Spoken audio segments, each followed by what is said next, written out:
శ్రీ గురుభ్యో నమః. శ్రీ మహాగణాధిపతయే నమః. శ్రీ సరస్వతీ నమః. భక్తులారా, ఇప్పుడే మన దేవాలయంలో ప్రభాత పూజలు పూర్తి చేశాం. ఇప్పుడు సంప్రదాయం ప్రకారం మహాభారత ఇతిహాసాన్ని కొంత భాగం చెప్పుకున్నాం. శాంతి పర్వంలో ఉన్నాం. బ్రహ్మదత్త పూజని సంవాదం. బ్రహ్మదత్తుడు మహారాజు పూజని ఒక పక్షి వాళ్ళ యొక్క సంవాదం భీష్ముడు ధర్మరాజుకు చెప్తున్నాడు. సర్వస్య దయతా ప్రాణ సర్వస్య దయతా మత దుఃఖాదు విజతే సర్వ సర్వస్య సుఖమీప్సితం.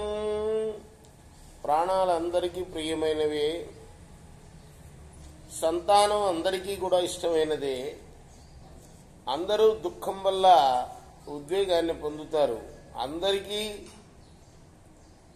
అభీష్టమైనది సుఖమే. కానీ సుఖం ఎట్లా వస్తుందో దుఃఖం కూడా అట్లానే వస్తుంది కదా.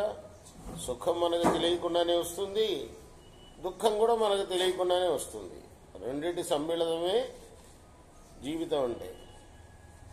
రెండు భగవంతుడు ఇచ్చినవే అనుకోవాలి.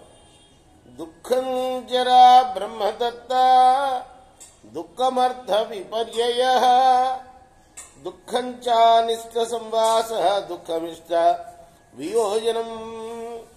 పక్షి చెప్తుంది బ్రహ్మదత్తుడికి, ముసలితనం, దుఃఖం, అర్ధనాశనం, ఇష్టం లేని వారితో కలిసి బతకటం,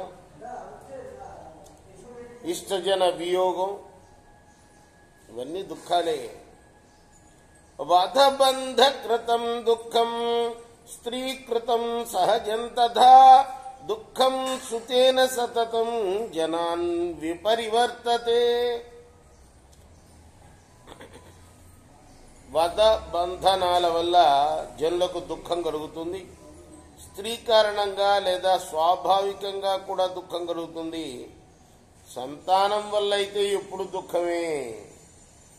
నా దుఃఖం పర దుఃఖే వై కేచిదాహుర బుద్ధయ యో దుఃఖానాభిజానాతి సజల్పతి మహాజనే. కొందరు మూర్ఖులు పరదుఃఖంలో దుఃఖం ఉండదని అంటూ ఉంటారు. అంతేకాదు దుఃఖ స్వభావం తెలియని ఆ మూఢులు తమ భావాన్ని పెద్దల ముందు గొప్పగా ప్రకటిస్తూ ఉంటారు. యస్తు శోచతి దుఃఖార్తః సకథం వక్తుముత్సహేత్ రసజ్జః సర్వ దుఃఖస్య యథాత్మని తథా పరే. దుఃఖార్తుడై బాధపడేవాడు తన బాధలాగే అందరి బాధను అర్థం చేసుకునగలవాడు. అటువంటి మాటలు మాట్లాడలేడు. యత్కృతంతే మయా రాజన్ త్వయా చ మమ యత్కృతం న తద్వర్షశతై సఖ్యం వ్యపోహితుమరిందమా.